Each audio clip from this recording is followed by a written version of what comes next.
I'm Rajalakshmi, Assistant Professor, Faculty of Agricultural Sciences, Bharat Institute of Higher Education and Research. And I'm handling the course on protected cultivation and secondary agriculture.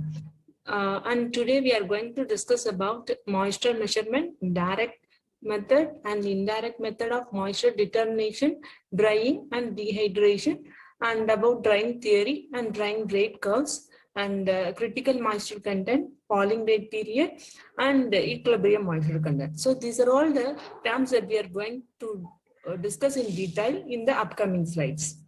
First, we have to discuss about what is meant by moisture. So moisture means, so for example, in a food product, how much amount of water present in that product will be represented as a moisture content. Moisture content means the amount of water that is present in the food materials. And then grain moisture content normally determines that the quantity of the water present in the grain sample per unit mass of the dry matter. So for an unit mass, how much amount of moisture present, which is represented in terms of moisture content. Then so in case of moisture content, there are two types. One is wet basis and another one is dry basis. So normally for an project or else any book representation, they are using this moisture content in terms of wet basis. And another method is dry basis moisture content. And in case of wet basis moisture content is determined by obtained by dividing the water present in the food materials or else any agricultural produce to the total weight of those produce. So if we obtain the ratio of these two terms, we can able to calculate the moisture content in terms of wet basis. And next one is moisture content in the terms of dry basis. Dry basis moisture content is obtained by dividing the amount of water present in the sample, same thing, but we have to include it with the dry mass of these dry solids only. So in case of wet basis moisture content, we are taking the whole, we are adding this mass of the water also in denominator. But in case of dry basis moisture content, we are not including this mass of this dry solids in the sample. So this is the difference in between this wet basis and dry basis moisture content. And there are two methods of determination of this moisture content. One is direct method and another one is indirect method. So direct method is obtained by removing the water present in the sample, and then we are measuring the weight loss. So indirect method is something we are going to calculate it, and then we are converting it to the moisture content. And therefore we can able to, we have to determine, or we have to obtain a calibration chart. So with these, we have to equate it with something, and we can able to calculate this indirect measurement as an prerequisite one. And direct method is more or less accurate, and indirect method, it is a since it is a quick process. Direct method, it will take the time. So this is one of the disadvantage of using this direct method. Okay. So first direct method is one stage method, that's hot air oven method. So here what we are using is, we are using it for the grains which is up to 13% moisture content. And what we are doing is, we are taking this 2 to 3 gram of the sample of the grains, and we are placing it in an oven at 130 degrees Celsius for about 1 to 2 hours. So afterwards, what we are doing is, we are taking the sample out, and then we are keeping in the desiccator. So why for we are keeping in the desiccator is to prevent the atmospheric intervention, atmospheric moisture intervention. There is a chance that atmospheric moisture content will also enter into the product, or else the product will get absorb the moisture content. So then we are making it to cool down, and then drop in weight is noted, and the moisture content, MC means moisture content of the material is obtained by which is based on the difference in between the initial and the final weight. And next is hot air oven two-stage method. So first method is useful for when the moisture content of this agricultural produce is below 13%. And second method is used when the moisture content is above 13%. So what we are doing is we are taking the sample about 25 to 30 grams, and then we are placing it in an hot air oven for 100 degrees Celsius about 72 to 96 hours. Then we are taking the sample from the oven, and we are finally repeating the process as a one stage method. So by these up to this third step, the moisture content of the product will be above, will drop down to below 13%. And these moisture content of the sample, so measure the moisture content, and then we have to calculate the moisture content by measuring the difference in between the initial and the final weight of the sample. Then next one is vacuum oven method. So it is mainly used for fruits and vegetables. And in this method, what we are doing is we are taking 2 to 3 grams of the sample and representative samples. And what we are doing is we are ground these samples, and then we are placing it in a vacuum oven at 100 degrees Celsius for 72 to 96 hours. Then dropping the weight of the grains is measured with respect to the initial weight of the grain. So with respect to the initial weight, how much amount the material get lost in its weight. So based on this difference, we are calculating this vacuum oven, we are calculating this moisture content of the sample. Then water oven method. So in this method, what we are doing is we are using it a warm or hot water, which is circulated around the oven. So in this method, more or less uniform temperature is maintained in the samples. And then what we are doing is we are taking 25 to 30 grams of the samples, and we are placing it in an oven at 100 degrees Celsius for 72 to 96 hours. And then we are measuring a drop in weight is noted. So this drop in weight indicates the moisture content of the sample. Then brown dual distillation method. So brown dual distillation method is, in this method, moisture is removed by heating the grains in an oil. So, and determining the volume of this water which is removed from the grains. And then condensed water starts to condense. So based on the loss in the weight of the sample, we can able to calculate this amount of moisture content present in the sample. So what we are doing is we are taking the 100 grams of the whole sample grains along with 150 ml of mineral oils. And then we are allowing the sample to boil it for some times. So the sample is evaporated and it is collected in a graduated cylinder. Then what happens is both the millimeter moisture content shows the percentage of the moisture content. So here the water which will start the evaporated water which will start to condense in the graduated cylinder. So due to this condensation, we can be able to calculate the amount of water which was present in that sample. And next one is we are taking these mineral oils which will have a difference of temperature, so that only we can be able to calculate that amount of water present in the sample as an accurate manner. Okay, and this time which is required for moisture content determination is about 30 minutes. So if the temperature of these mineral oils reaches to the desired temperature within the time, we can be able to calculate this moisture content determination as an accurate process. And this is a brown dual distillation apparatus. So what we are doing is we are mixing it with the mineral oil, and we are placing it a ground sample, and we are allowing it to heat it for some time. Heat it until this method or until this process get over. And here the thermometer is provided, which is used to measure the temperature difference or temperature fluctuation. Or we can be able to calculate how much temperature which is maintaining inside this flask. Okay, as such, so as the water and the mineral oil get evaporated, so this is a hot water bath which is surrounding around this condensation tube.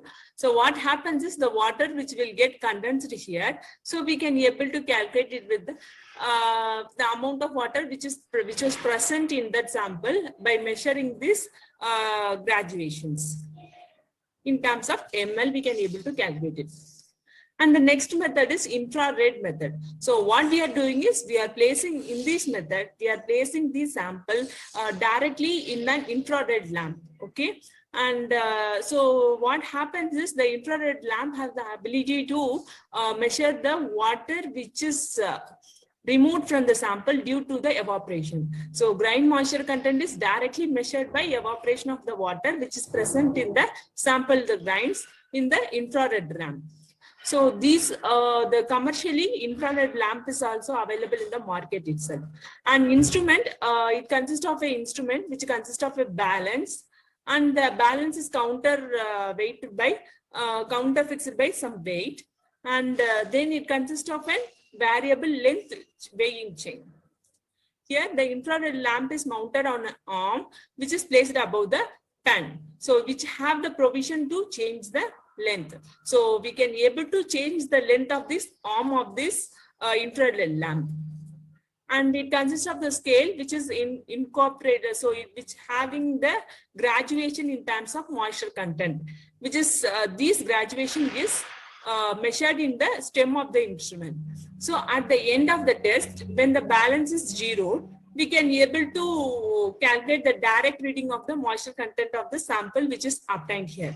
Then the sample of these grains may be ungrounded.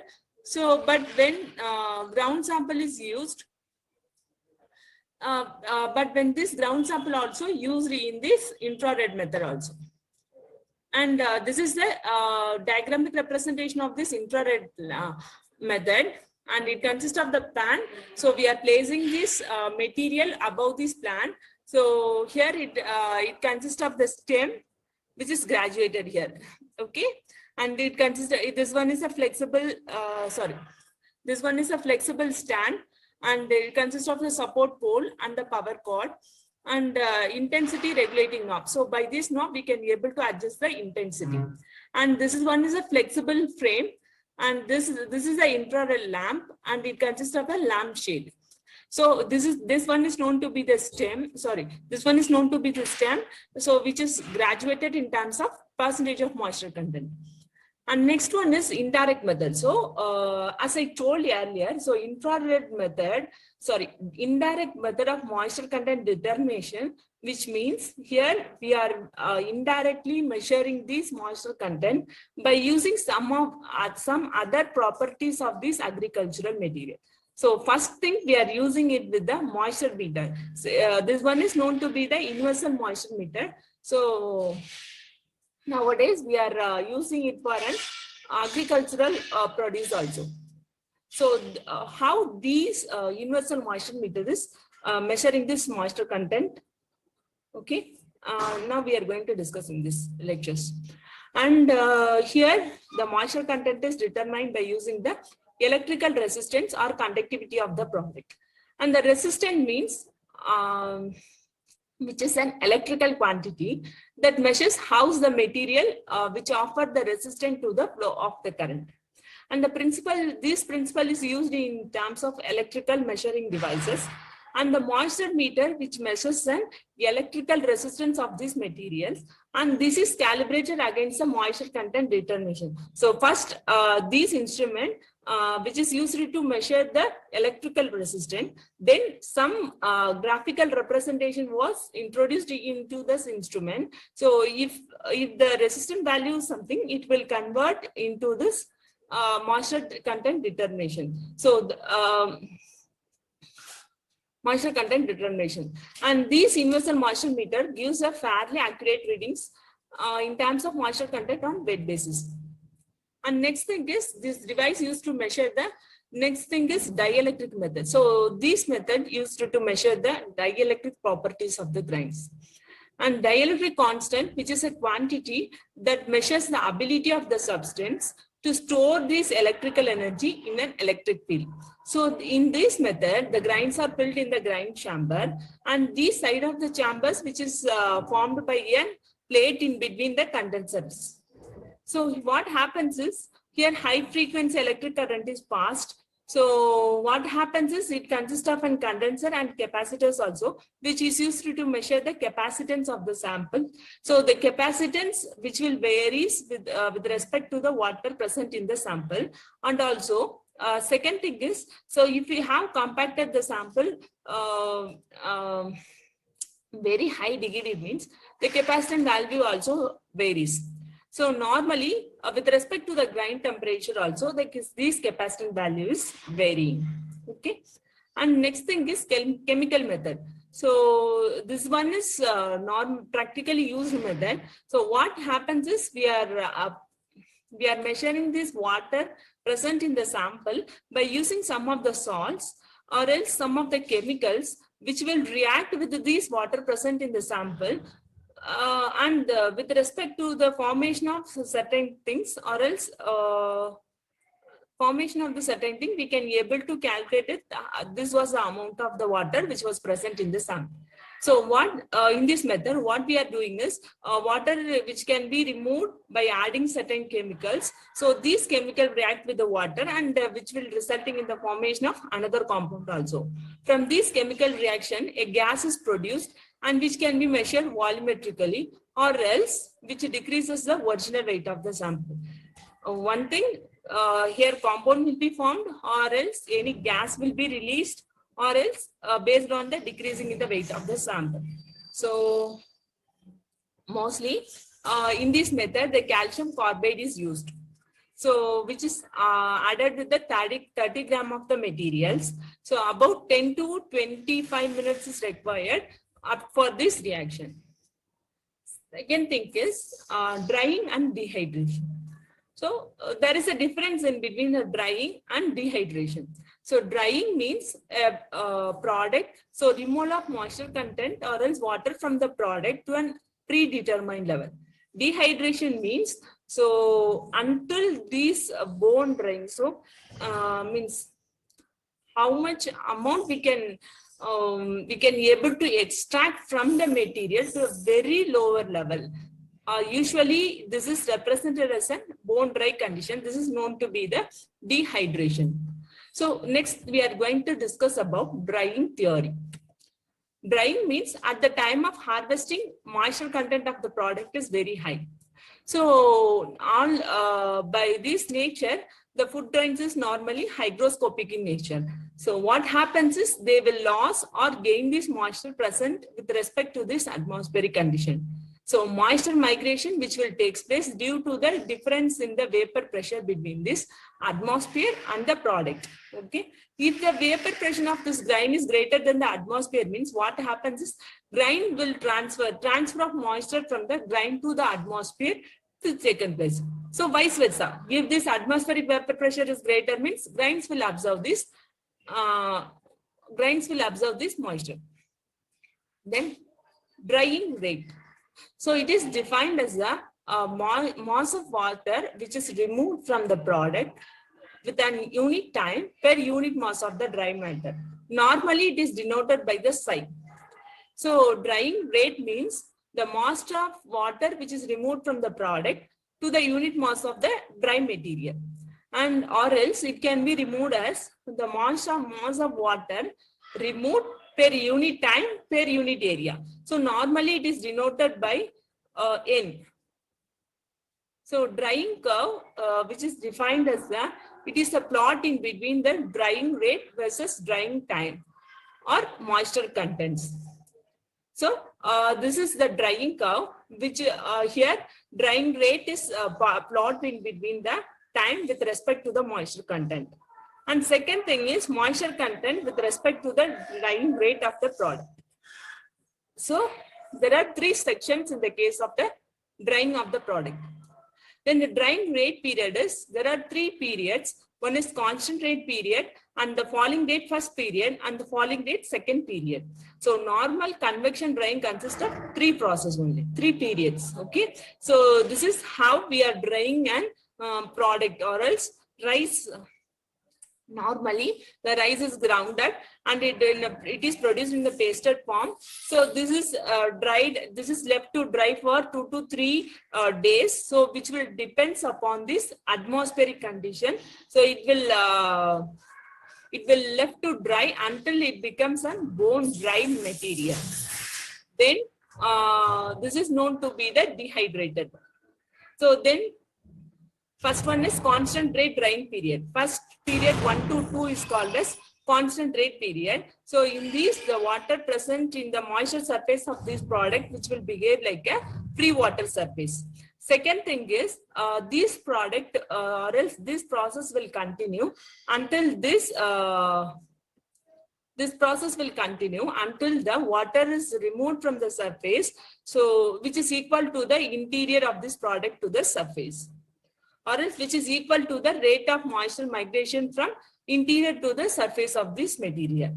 So this will taken place until this until this moisture migration from interior product to the surface.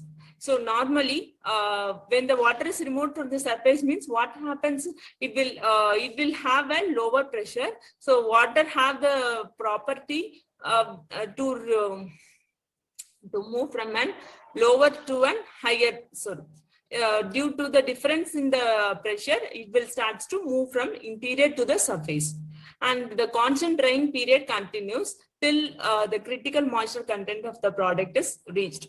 So critical moisture contents means which will depends upon the product as well as the thickness of the material. So for an agricultural material, constant rate drying period is very short period.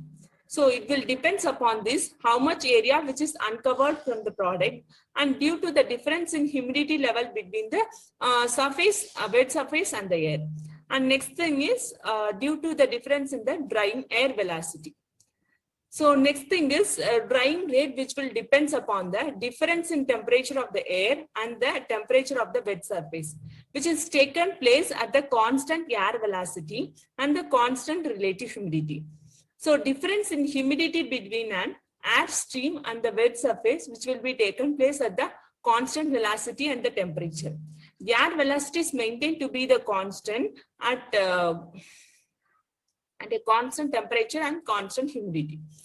And critical moisture content means, so it is the moisture content of the product from where the drying rate period ceases and the falling rate period starts.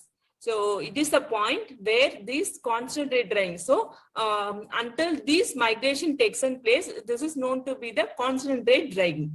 So when this starts, this is known to be this falling rate period has started. So it is defined as a moisture content of the product from where drying rate ceases and the falling rate starts. It is known to be the critical moisture content.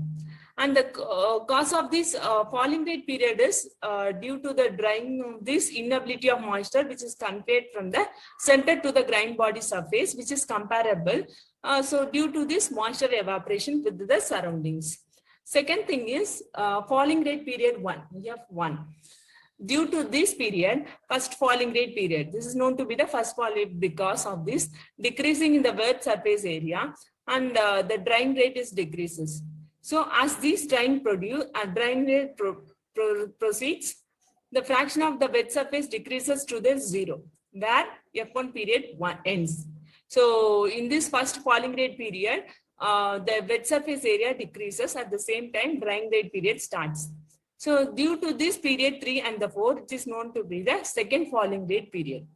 And in this period, surface evaporation is most of them completed, where subsurface, so below the surface, subsurface evaporation will be taken place. So it will taken place until this equilibrium moisture content is reached. So most of this agricultural produce are drying in the falling rate period. So in this period, the movement and the diffusion of this moisture in the interior, and which will control this entire drying the product. So in this falling rate period, the movement as well as diffusion of this moisture from the interior to the grind, or else entire drying process will be taken place. So this will control this entire drying process. The next thing is equilibrium moisture content. So moisture content of this food material does not vary with respect to the time. for a given combinations.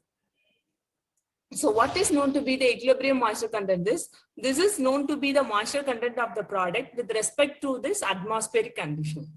So moisture, when the product is said to be an equilibrium moisture content, means at the vapor pressure and the temperature. Okay, when it is left undisturbed, natural end of absorption or desorption process take place. So when this process is left undisturbed, means what happens is grind will starts to absorb the moisture, or else grind will starts to lose the moisture. So this is a natural, and it is a very slow process. So for a food material, it may take several weeks to reach equilibrium moisture content.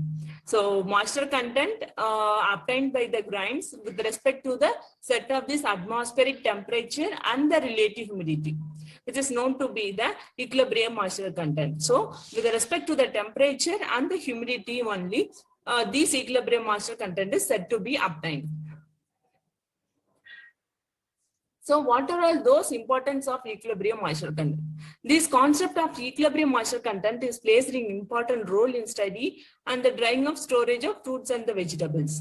This equilibrium moisture content helps to decide the stability of the food at that particular moisture content.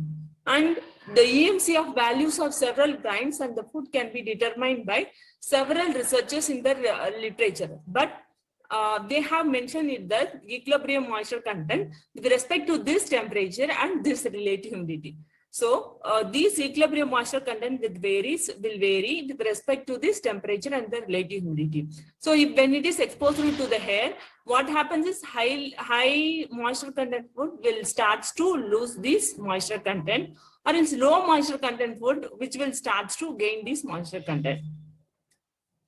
And this equilibrium moisture content determines the minimum moisture content to which the food can be dried under the set of this condition. And it is also determines the amount of moisture in which a dehydrated food can be able to absorb during this storage. So by using this, we can be able to have an idea that how much amount of this moisture content in which an equilibrium or else in which an dehydrated food will able to absorb the moisture content during this storage. Normally, EMC can be elaborated by using this example. So if we are taking a 16% moisture content with respect to this environment of 86 degrees Celsius and 75% relative humidity, what happens is wheat and oat will lose the wheat will absorb this moisture and oat will start to lose the moisture content. So this is because of difference in the vapor pressure of the moisture between these oats. This is because vapor pressure in between these two will vary. So what happens is so moisture will start to migrate it. So this is the explanation they have given it. The next one is equilibrium moisture content. This is a moisture content obtained by the grinds with respect to the set of the atmospheric temperature and the relative humidity, which is known to be the equilibrium moisture content. And this moisture content, in terms of moisture migration, what happens is high relative humidity food will start to. So if an atmosphere is having a higher relative humidity, food sample will start to absorb this moisture. So if the food sample is having a higher moisture content when compared to this air which is having a lower relative humidity, means what happens is this will start to food sample will start to lose the moisture. So this will happen. So what are those factors which will affect the equilibrium moisture contents means? So it is will mainly depends upon the air temperature and the relative humidity. So if a food sample is having a same initial moisture content and the vapor pressure, when it is exposed to the different vapor pressure, means what happens is both will come to equilibrium with respect to the different moisture content. And this equilibrium moisture content depends upon the air vapor pressure, and which in terms also depends upon the temperature as well as relative humidity.